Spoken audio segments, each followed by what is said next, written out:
നമ്മളങ്ങനെ ചുരം എത്തിയിട്ടോ, നമ്മളെ ചുരം, മാങ്കുട്ട ചുരം. റോഡ് പണി നടക്കുന്നുണ്ട് നിൽക്കണ്ട, റോഡ് ഫുൾ പൊടിയാ, ഭയങ്കര പൊടിയാ.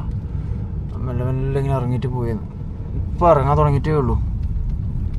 അബദ്ധം റോഡ് പണി നടക്കുന്നതുകൊണ്ട് മൊത്തം ഇളക്കിയിട്ടിട്ടില്ല. കണ്ട സൈഡിൽ ജില്ലെല്ലാം ഇട്ടിട്ട്, കണ്ട സൈഡിൽ ജില്ലെല്ലാം കൂട്ടിയിട്ടില്ല. ഫുൾ പൊടിയാ, ഭയങ്കര പൊടി. എൻ്റെ മക്കൾ ഇത് എപ്പോഴാന്ന് ഈ റോഡ് സെറ്റാവുകയെന്നറിയില്ല.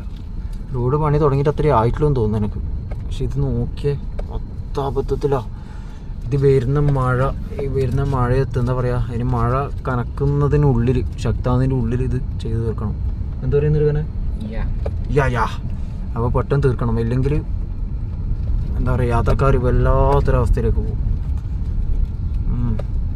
പെട്ടെന്ന് പണിയെടുത്താൽ നല്ലത്. ലോറിയെല്ലാം കയറുന്നുണ്ടോ, ചരക്ക് ലോഡ് എടുത്തിട്ട് വരുന്ന വണ്ടിയൊക്കെയാണ്. അതുപോലെ വലിയ വലിയ ഹെവി ബസ്സൊക്കെ പോകുന്നതാണ്. അപ്പോൾ സംഭവം സീനാവും. അപ്പം പെട്ടെന്ന് ചെയ്തെടുക്കണം. കല്യാണ്ട സൈഡിലെല്ലാം ഇറക്കിയിട്ട് ഇതെല്ലാം വെച്ചിട്ട് സെറ്റാക്കിയിട്ട് വേണം.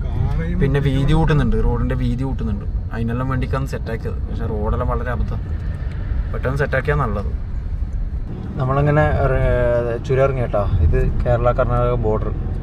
നമ്മൾ കേരളത്തിലേക്ക് കാലെടുത്ത് നോക്കിയാണ്, ടയറെടുത്ത് നോക്കിയാണ്, അങ്ങനെ പറയാം.